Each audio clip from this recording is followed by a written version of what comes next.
பப்பாளி பழம் போல சிவப்பு, உன்னை பார்த்தாலே பொங்காத துடிப்பு.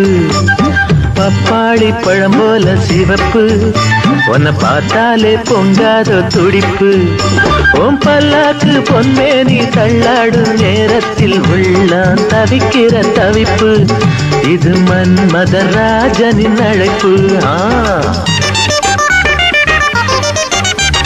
பப்பாளி பழம் போல சிவப்பு,